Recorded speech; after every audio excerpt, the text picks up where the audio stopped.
Everyone seems to be talking about starting a local newsletter right now. It could realistically replace your day job. The quick answer to your point, oh, everybody's rushing to it as a side hustle who don't have sales skills, will they flame out? I want to piggyback on something you said before, which I really loved, this idea of direct monetization versus indirect newsletter monetization. Who would you say is like a really good candidate to start a local newsletter? The big picture here of who I think is best to do this is TJ, thank you so much for joining me here for what is the first solo episode without Tyler. He will be back next week for regular listeners, but he had some. I actually don't know what he's doing today. I can't make an excuse for him. He's not here. He couldn't make it, but he will be back next week. TJ, we're going to talk local newsletters today. I've wanted to talk to someone who's in the space about this for a while. I have a bunch of questions. I think a healthy dose of skepticism as well, which hopefully you're going to shake out of me. Firstly, hey, and can you tell me a little bit about your can you tell me a little bit about your own local newsletters? Because you run 4, right? I run somewhere between 4 and 11. We're trying to launch 7 more right now. So yes, but for the past 6 months or 8 months, I've been running 4. Started with 1 where I live, and then realized the town next to me, we kind of are there a lot too, started that one. And then I had people reaching out to me wanting to basically help them do them in their town. So that's where the next 3 came from. Nice. And so I think we we talked online, but we met at the newsletter conference back in May, was that? Yeah, that was really awesome. You had some really interesting takes on local newsletters. And it's a space that I've got to be honest, I see if you go to newsletter Twitter, newsletter LinkedIn, Reddit, everyone seems to be talking about starting a local newsletter right now. And that gives me, I see everyone rushing in that direction. And I'm thinking, can this be a legit thing? Like, is this a fad? Is this going to be going away in a few months? Is everyone going to come back like having, burnt themselves and not made much money? So I guess let's just to frame things, like if we're talking local newsletters and we're talking the best of the best, people who are absolutely crushing it, like who are the people that I guess you guys and everyone is looking up to in terms of like people who are absolutely crushing it? Like what kind of revenue is actually realistic from a local newsletter?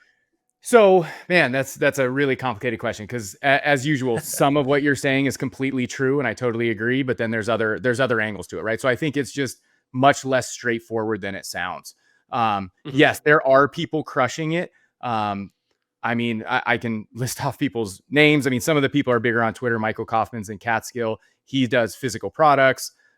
Jazz is in Winnipeg. He's just doing well, kind of going all in.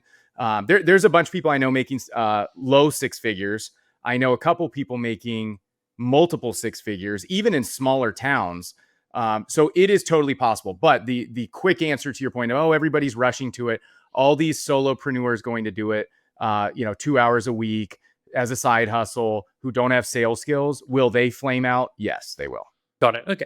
So I guess those names, like, do you have like, I guess what I want to do is if someone's listening to this, they don't have a local newsletter and they're kind of interested, and what they want to check out is like someone who is just absolutely crushing this, who is like at the pinnacle of what's possible, that would be like, okay, if I absolutely do everything right, I could hope to end up somewhere a little bit worse off than they are.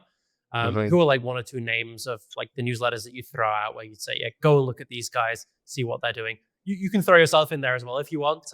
I would not throw myself in there if you're trying to make. So again, I think the quick answer that maybe you're looking for is making direct revenue from the newsletter versus indirect revenue. So my goal, the big picture goal, is indirect revenue, right? Which is having another business that complements the media business. So if you have that idea, and we can get into why I think that's the smart way to do it. Now, it doesn't have to be that way. So one example is Landon in Wichita. So he has a newsletter called Wichita Life. He's doing it alone. And he has a full-time job. The guy's, I don't know how he does it, but, and he's making 6 figures, and it's because he's got, 25,000 subscribers. He's got 50 maybe on Instagram, and he's kind of like a little local institution there. And that is what I think can happen if you do it right. And you're in the right place for it. Location is key too. Okay.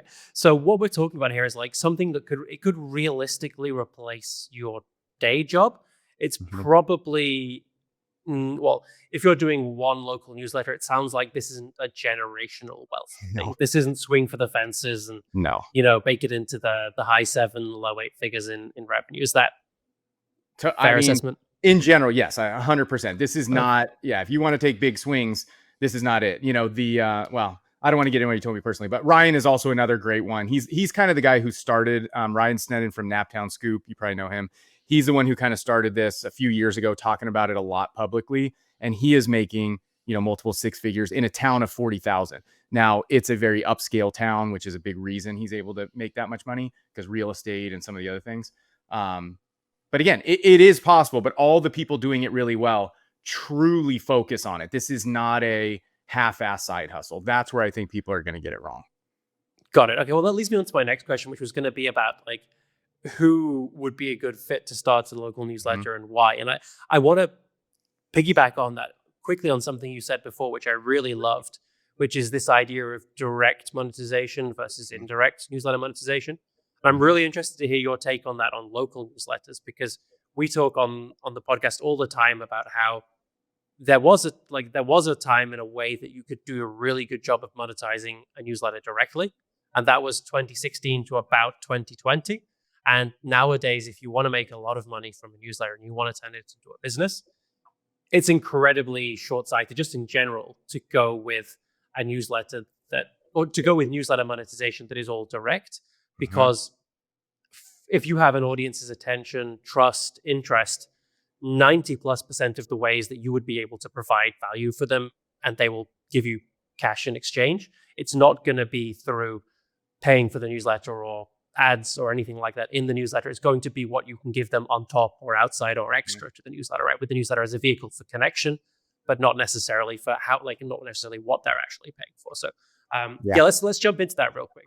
Who would you say is like a really good candidate to start a local newsletter? Yeah. So the big picture here of who I think is best to do this is somebody who has another business that is a high LTV business that sells to consumers. Okay. So the in the local area or in your local area. Yes, okay. Exactly. Sorry. Okay. Yes, of course. Local. Everything has to be local, which is good and bad, right? Because again, we can get into why there's so many good things about local newsletter, but there's a lot of bad. And so you got to find the mix there. But the obvious example here is a realtor, right? If you're a realtor, you sell to regular people, your value per client is insanely high. So those people should be doing this. And they don't, for reasons that most people don't, right? It's a lot of work and they focus on the real estate. There's a lot of reasons, but that would be ideal. But anybody really who, an insurance broker, anybody who builds trust. And the ideal is that it's not B2B, right? So B2B still works. And that's what I'm going to focus more on is B2B. But if you're B2C, that's great. Roofer is another one, right? They make a lot of money per client. Everybody may need a roofer at some point. So basically having another local business really is what it boils down to. B2C is better, but B2B can work as well, which is the angle that I'm taking primarily. Nice. How important is it? This is like a high lifetime value thing. So like what you're mentioning, roofer, realtor, all this, it's, we're talking, what are we talking, 4 or 5 figures and potentially upwards. What about a restaurant, a massage place, a yoga studio? I guess that's pretty high LTV. That kind of thing. It's more, maybe the average customer coming to them is going to spend $50, $100 rather than 1,000 or 10,000. Yeah. I mean, well, massage, I don't know if you just said, or whatever, that type of industry might actually be a decent one, but I think it's not that those can't work. It's just, restaurants, I would say, is probably not a great idea. It's just, I just don't see that as likely paying off. I actually am talking to one of my buddies owns like something like a yoga studio, like gyms. They have high LTV, in the 4-figure, mid 4-figure, and he wants to do it. So I'm talking to him. So I do think those can work. It's just going to be a little bit less valuable than somebody, realtor, you might make 30 grand per sale. Somebody to give people some context. I don't know if you talked to her, and I apologize, I can't remember her name, but she does kind of a pseudo local newsletter / real estate newsletter because she's a realtor. And she told me she can directly account for 5 sales due to her newsletter. And she has 1,000 subscribers, or did at the time. Wow. So that's amazing. That again, you talk about the value, and she had done 0 paid advertising. That was all just friends and family and people who knew her. So a lot of potential there if done right. Yeah. Well, let's talk about like that. So let's say you are someone who is, you have a local business, you're targeting consumers in the local area, you have a high lifetime value product. I bet there is, for everyone, let's say you're a realtor, I bet there is a newsletter you could start as a realtor for your local area that is really popular, but that helps you make absolutely zero sales, right? If you're writing about, I don't know, local restaurants maybe or something like that, it's probably not going to lead to you making sales or not making a lot. So how do you back into what the right local newsletter is for you from the business that you run and the kind of clients that you want to be attracting eventually? So I think I know what you mean. The way I think about this is, and it may not be the only way, of course, or the right way, but I think about it is you just want to target everybody and be the local media company, right? If you think about my vision, it's replacing the old school local newspaper, right? Back in the Got it. 90s, whatever, you Okay. had your local paper, which kind of gave all the information about everything, right? If you want to know what's going on in your town, you check the local paper, right? And of course, that's all gone for all the reasons, and we can come in and be the replacement. So now you have this big umbrella where you're covering all kinds of things and you're building connections. This is where I'm the other big value here, of course, is when you have the eyeballs of the town, it becomes much easier to build relationships with, call it more companies or other people. And that's where the value can come from in different ways. See, so it's like, it's a bit more indirect than just, oh, I can put ads in the newsletter, which by the way, I do think that can work over the long term if you're a realtor or a roofer, but it's especially valuable to have leverage in your community that everybody in your town wants.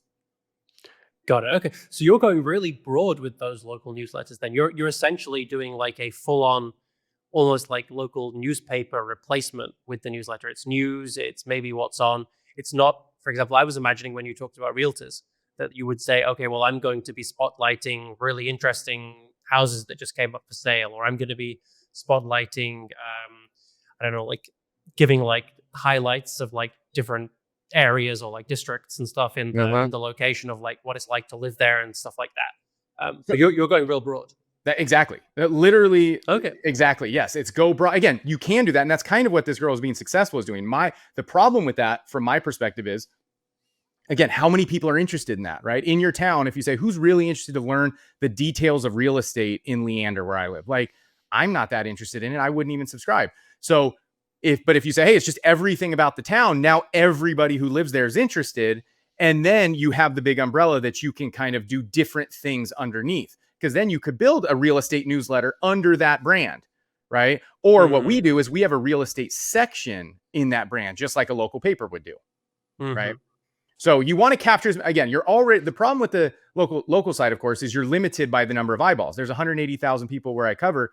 I can't get more than that. So I want to get all 180,000. I don't want a subset of the 180,000. Got it. Okay. That's interesting. So you're trying to be the local newsletter for the space. How much work is that? I mean, to produce a good local newsletter that people actually want to read, that's going to help you drive through leads for whatever business you're actually making money from on the back end.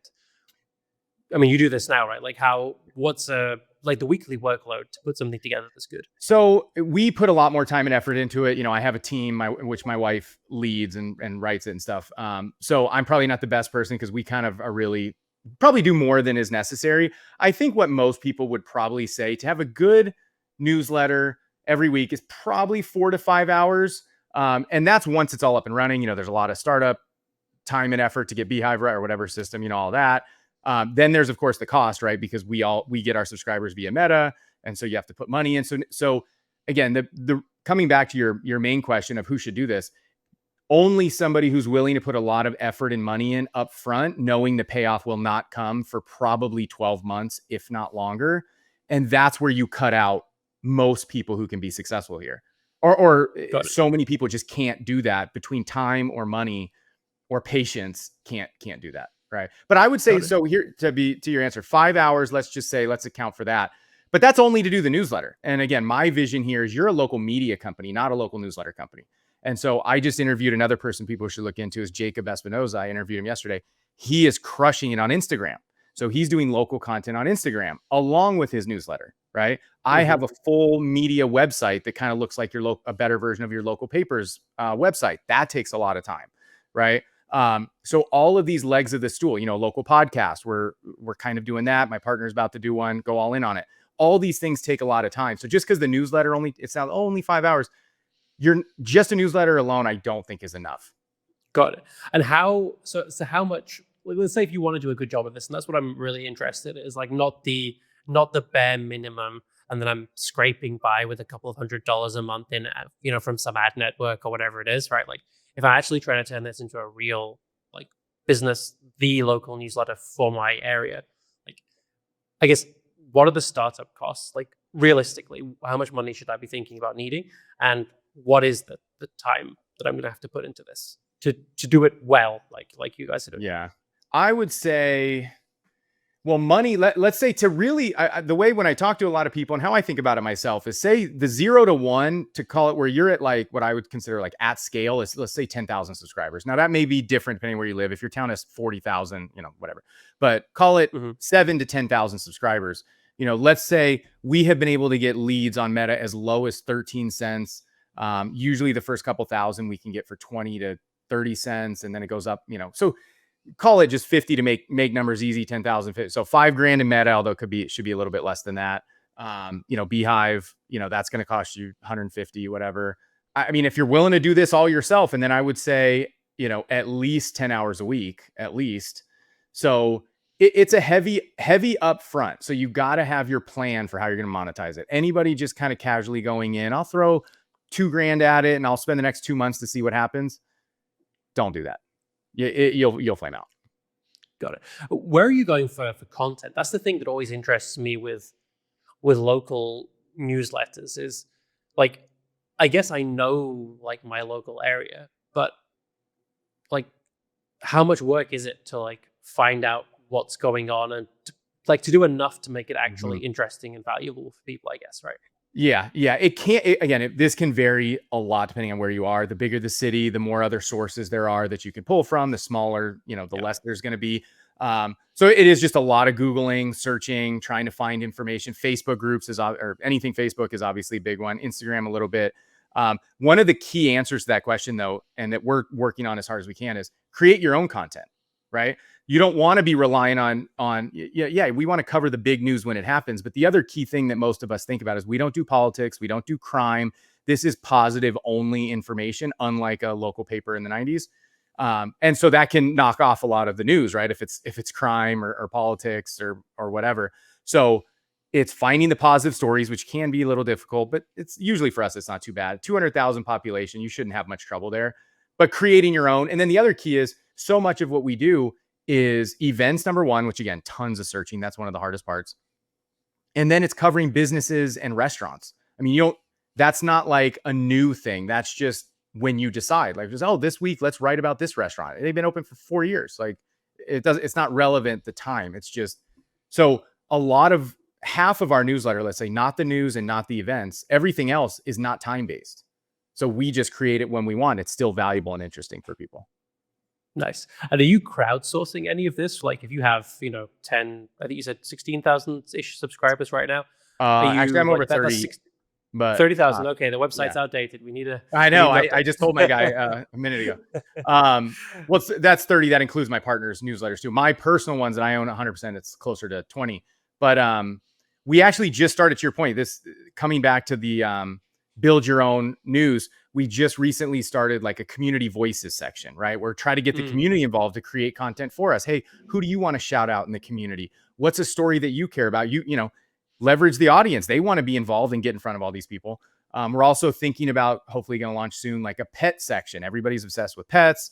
I talked to the SPCA guy. He wants to feature, hey, which pet can you adopt this week? Or, hey, we're featuring a local resident's pet. Plus those will be great for monetization because guess who wants to sponsor a pet section, a pet hotel or pet food or, whatever. So there is a lot of things that can be done here. I think this is where it gets really fun and exciting in the local spaces. There are so many random ideas that can just come up. It's unlimited. I've mentioned this one. I don't know if you've heard of this, but somebody I saw, they started featuring dating profiles in the local newsletter. And I think that's really cool. Now, it may upset some people, may not like it, but it's actually a great idea, right? If you're trying to date and, you want to be in front of regular, normal people, it actually makes a lot of sense. And you could probably build a business on top of that as well. So again, coming back to people who want to build secondary businesses in their local area, I think are the people who should be doing this. who get excited by Nice. that idea, right? It's kind of like funny, I guess, in local newspapers like 20 years ago, you would have had a seeking section, right? You would have had like Mm-hmm. a Classifieds. those classifieds, exactly. Yeah, Uh-huh. for that kind of thing. That's kind of cool. I Yep. like how like nothing is new. We just keep reinventing everything again and Iterate again on in it. like a new format. Yeah, I like that. That's right. What other ways are you seeing, or like what other non-obvious ways are you seeing people monetizing newsletters that seem to actually be working right now? Well, the big kind of person who's doing what I would consider non-obvious or just being really successful at this stuff is Michael Kaufman from Catskills. Now, again, his area is a bit unique, so this may not apply to most people. I don't really think it applies to me, or at least some of it doesn't. But he's number one doing physical products. So a lot of people on Twitter have seen he did a Monopoly board. I think he made maybe 50 grand on that or more on a custom made Monopoly board. And I think he's doing some other physical stuff. I'm not sure what he's doing now, but he's doing more physical products. And then the other one that I think is probably more replicable for people is events, hosting your own events. So he'll partner with a bar or restaurant or whatever and host an event, and they'll pay him $1,000, $2,000 to do that. And of course, if you're the type of person who can do that, that's amazing. Because you're literally just like talking about the event and then showing up, and you make $1,000, $2,000. I mean, if you like to go out to bars and restaurants, that's about the greatest gig you can get. So I think events is a big opportunity. What would an event look like that? Is that if you're going? So I'm going out to like a bar and saying, "Hey, we'll partner with you. Our audience is, I don't know, this age. Let's do like predominantly female. Let's do a ladies' night, or let's do a whatever it is." Is that the kind of the idea? Like they will put together the event themselves, and then you're promoting it for them, or is it like a meetup of people who read the newsletter, or like what Well, kind I of think events? I guess you anything put is it really together. possible, right? I know people trying to do just singles meetups. Hey, your 20s and 30s, and you want to meet other 20s, 30s, come. I think what Michael was doing, I don't know all the details, but I think it was more like special events because he's in a very wealthy vacation area, right? So all these wealthy New Yorkers, they're in it, they don't know anybody, and they want to go. They go to this fancy restaurant. They put on this special event with a fancy chef and things like that, right? Like where it's not just show up to the restaurant and it's like any other day you showed up except Michael Kaufman's there. I think it's more than that.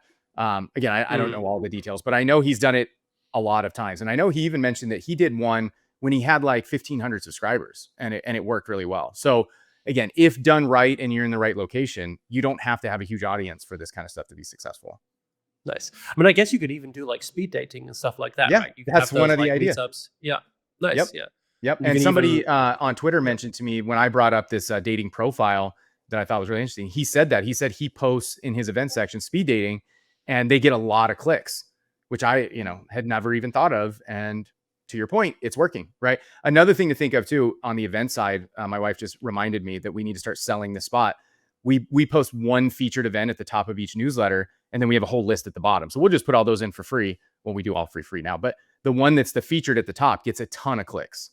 And so that clearly is a sellable asset, a sellable spot. If you're hosting a local event in the area, you want to be that slot because it gets a ton of attention from us and you should pay for that. We just haven't really tried to sell it yet because, yeah, but we should. And I know people are doing that. And I know Michael is doing that and it's working and he's making real money from that. nice. Any other like monetization stuff we should cover? Anything you're seeing that's absolutely like just kind of out there and crushing it? I think the big thing, especially it's top of mind, but it's something I've been thinking about a lot because I just interviewed Jacob, is having a successful Instagram is really what's going to help with monetization. So again, I think it's coming back to, I want to make sure we don't say that like getting advertisers is like can't happen or is so difficult. I actually do believe it. I mean, there's plenty of people making six figures directly from advertisers. I think you can do even more. And this is why I'm launching 7 more newsletters right now. I have my partner is a true 20-year sales vet. And I think with the right salesperson or the right skill set and go, you go after it, you can sell and make good money via ads. It's just most people don't have a partner who's a sales expert and they are not, and they don't want to be, right? So if these people are making, low 6 figures by themselves, kind of casually selling, what if you had full-time sales reps who are really good at it, right?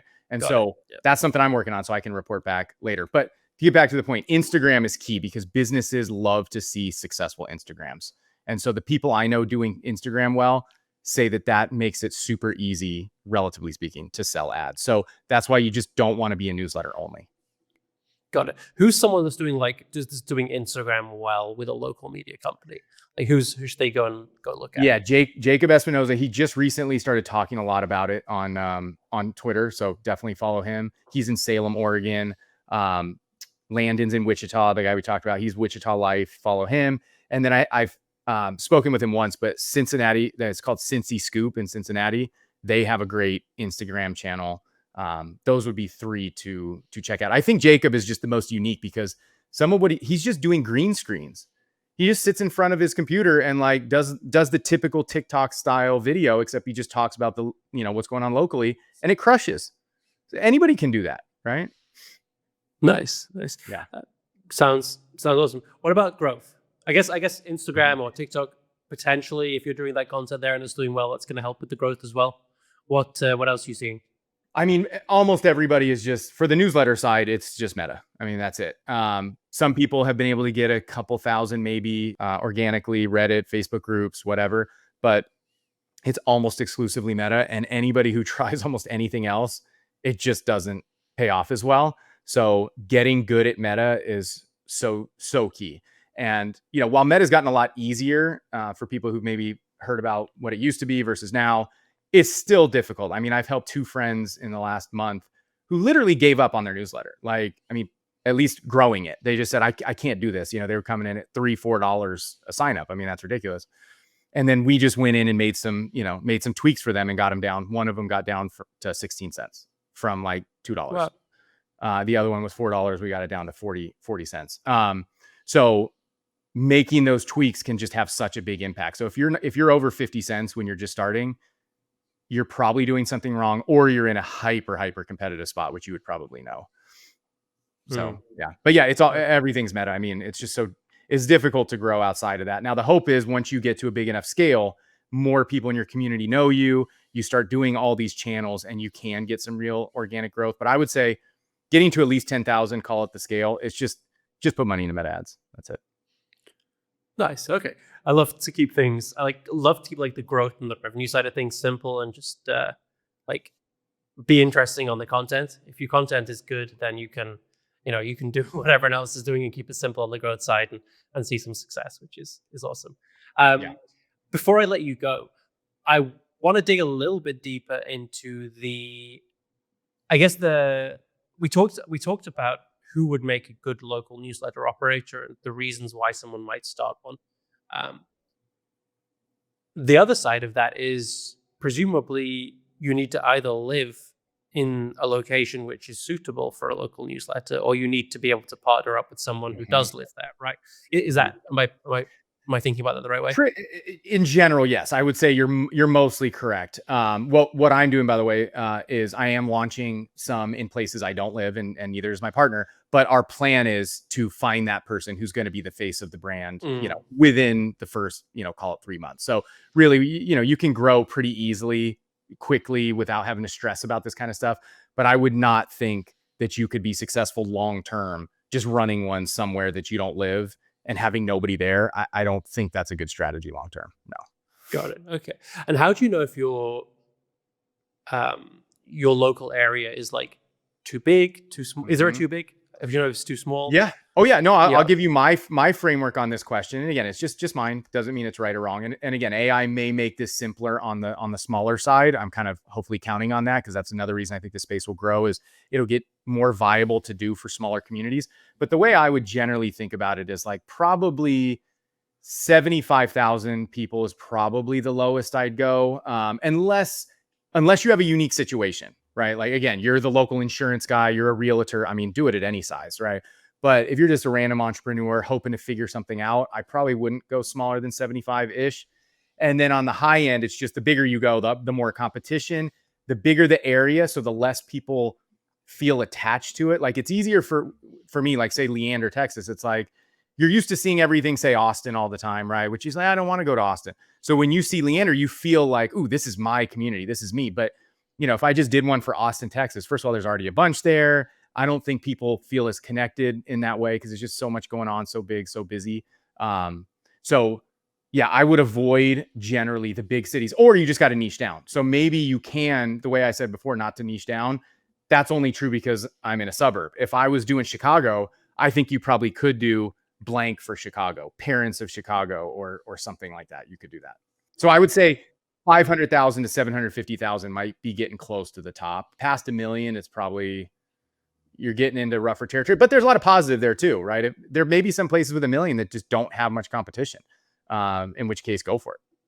Yeah. I guess you can always, as you get bigger, you can also segment down, right? Like if you're in, I don't know, New York with a couple of million people, like why not be the newsletter for people who live on the Upper East Side? Or why not be the newsletter for Yes. people in their 20s or people who work in finance or whatever it is, right? Like 100%. you can segment down that way as well when you get to that size. Yeah, totally.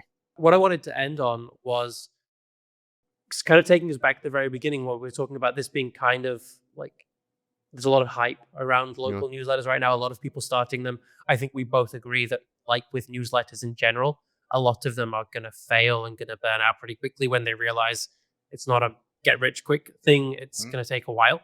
But what's the longevity on this? Like in 2, 3, 5 years from now, will people still be doing local newsletters, do you think? Or is this like a flash in the pan kind of, kind of like how Facebook pages were a thing for like 2 or 3 years and then completely disappeared as revenue generators? Does this have legs? Is this something that I can still be doing 5 years from now? I think so. I think we are solving a real problem for people, especially again in a smaller area where getting information is difficult. And even with AI, that might make it a little easier. It's still not going to solve what we do. So I think the answer to your question is yes, for sure. Local media, I actually think it may grow in value because of AI, right? Nobody's going to trust anything on the internet. So everything that people will care about, they'll have to be able to know personally and see, which means local. And so the other key piece is, again, what I've said a bunch of times, become a local media company, not a local newsletter company. So if you have an Instagram, if you have a newsletter, if you have a website, if you have a podcast, you host events, you're doing all these things, absolutely, I think it's going to grow in value and importance. I'm betting my career on it. So yes, absolutely. But if you say a newsletter only that has 6,000 subscribers, maybe not. But if you go all in and want to become the local media person and brand in your town, I think so, for sure.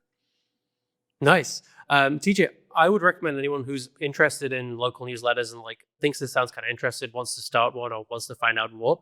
You'd have a podcast of your own called Local Newsletter Insider. It has a newsletter that goes along with it. I think it's localnewsletterinsider.com. I'll stick a link in the show notes. People should go check that out. I love you do like a crazy number of interviews with people who are doing this well. And each of them is so unique and it's just super inspirational to like read along or to listen along and be like, oh, this person's doing this cool thing over here and this person's doing this cool thing up here. It's really fun to keep up with. So I appreciate that. You putting that work in. I'm just curious. I want to learn from these people. And I figured I was doing so many private calls. I'm like, why don't I just throw them up online? So I appreciate that. Yeah. Try to share as much as I can. And that's the other thing about local newsletters. Most likely you're doing it in your town only. Nobody else is doing it in your town. So you don't feel like competitors. You can give away your secrets because nobody's doing it in your town. Right. And I think that has been a big value add for all the entrepreneurs doing this. We're all sharing with everybody because we're not competing. So it's great. Yeah, for sure. TJ, thanks so much. We're going to move over to the Q&A chat now where TJ is leaving us. Tyler is coming back. Hopefully he's managed to get back into his basement recording studio. And we'll move over to the Q&A. Thank you so much, TJ. Of course. Thanks, Louis.